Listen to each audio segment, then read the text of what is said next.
What I'm about to share still haunts me to this day. It's a memory so vivid that even now, 2 years later, I find myself questioning if it was real or something far beyond my comprehension.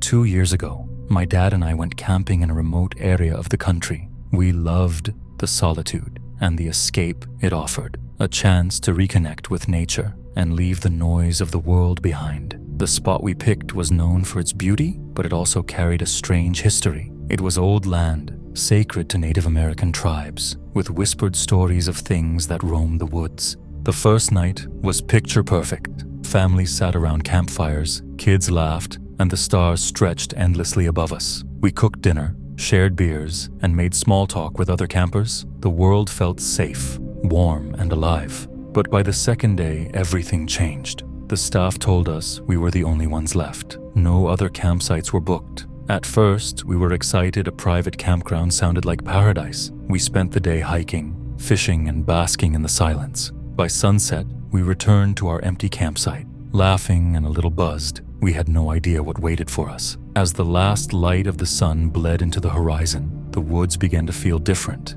heavy, silent. Even the wind seemed to vanish, leaving behind an unnatural stillness. My dad, usually the rational one, muttered, "Doesn't it feel wrong?" I nodded. The forest felt endless, and every shadow seemed to stretch and shift like it was alive. We stayed close to the fire that night. The warmth and light were the only comfort we had.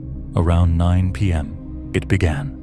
A thunderous bang echoed through the woods, coming from the direction of the river. It sounded like a massive tree had fallen, but when we pointed our flashlights, there was nothing. No movement, no sound, just darkness. Minutes later, it happened again. Louder, closer, my dad joked nervously. Bigfoot's out there, but his laugh was hollow. We both knew something wasn't right. The third bang came closer still, now unmistakably deliberate. It wasn't a falling tree.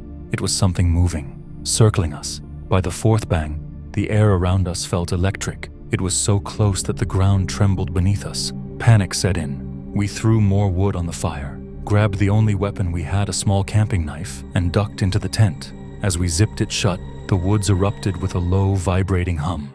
It wasn't a sound. It was a sensation. It rattled inside our skulls, making it hard to breathe. My dad whispered, "Do you feel that?" I nodded, too scared to speak. Then came the noise. It wasn't human. It wasn't animal. It was guttural, wet, and alien, like something trying to mimic life but failing. My dad clutched the knife, and I stayed frozen, too terrified to look out the tent's tiny window. Time seemed to stop. We sat there, paralyzed, listening to that thing move just beyond the firelight. And then, suddenly, everything went black. I don't remember falling asleep. Neither does my dad. One moment we were clutching onto our fear, and the next, we were waking up. My dad still had the knife in his hand, but he looked as confused as I felt. Our phones were dead. Both of them. The fire was completely out, reduced to cold ash. Outside, the world felt wrong. The air was icy, and the silence was deafening. Even the usual sounds of birds or rustling leaves were gone. As we packed up in a daze, we noticed the strangest thing. The ground around our tent was covered in strange, spiraling patterns. They weren't there before. They looked almost like footprints, but they weren't shaped like any foot I'd ever seen. We didn't speak much on the drive home. We didn't need to. We both felt the same thing, that whatever had been out there wasn't human. Even now, I don't know what we encountered that night. Was it something ancient? Something waiting for us? I don't have the answers, and I don't think I ever will. All I know is, whatever it was watching us, and it wanted us to know.